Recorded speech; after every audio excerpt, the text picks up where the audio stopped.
Well, I went to work. He worked at Pizza Hut, and so, but actually his grandfather had passed away that morning. So, he was still adamant, I'm going to work. I can't just sit around, I have to go to work. So I contacted a lot of his friends, and I said, because even though I'd helped Alan with his past problems, this was so new to me that I didn't know exactly how to help him. So I figured if I got our friends together, then we could all together help him. So just a few of his friends ended up, because it was so short notice, a few of his friends were able to come. But I actually went out to Springtown while he was at work and got our friend and brought him to the pool hall. And so we were up there together, and then Alan met us, and so we were just all hanging out. At night? Yeah, we were there from 9 to 2. Okay. Obviously, comforting him, drinking. What were y'all drinking? Beer, shots, pretty much anything. I mean, I cannot hold my alcohol, and I can admit that. And he knows that. So when he got there, he took my keys. And he was like, "You're not driving home." He had already talked to one of the people at the bar that worked there and said, "Can Emily leave her car here overnight?" And they said, "Of course, that's fine." So then we took his mom's car. We were actually, instead of coming home, we were going to a friend's house. So You were going to stay the night at a friend's house, or just going to go just hang go out? and hang out. We always did that. So pretty much every time we went, we'd go hang out with this friend. So were you following the friend, or? He had already left. And so I guess Alan called him and told him that we were leaving. And then we started driving.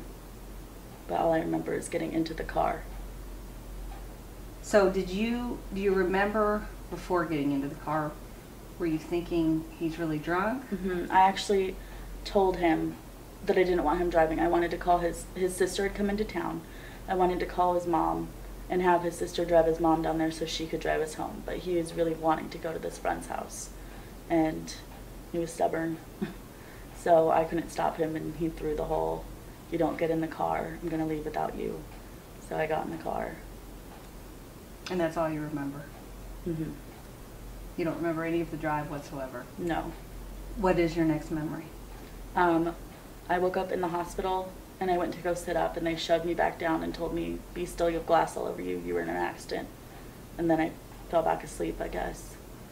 And then I woke up and asked for Alan, asked for my parents, and felt like it took forever to find out something and forever for my parents to get there. So.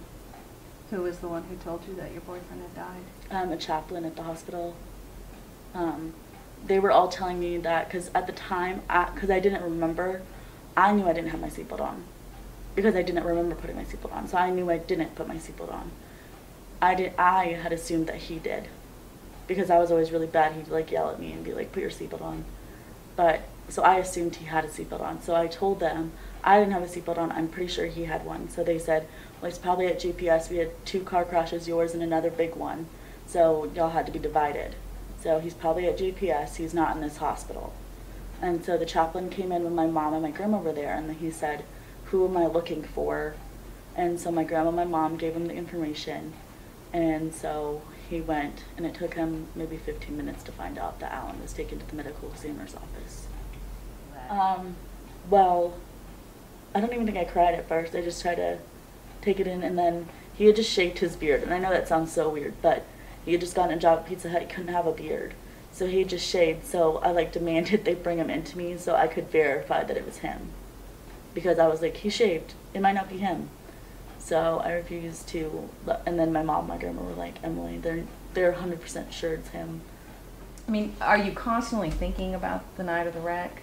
I really try not to, just because it's hard to think about. It's just hard in general to think about him, so I really try not to, but that's hard, especially because of what happened. I have taken a lot of heat from other people.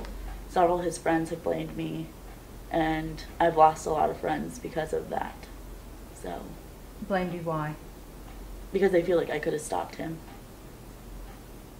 Yeah, I mean, I've kind of cut off people that have texted me drinking and driving, or called me drinking and driving, and the Snapchat's the new thing. So I have gotten Snapchats of people drinking beer while they're driving, and I just cut those people off because it's too hard for me to even think about something happening to them.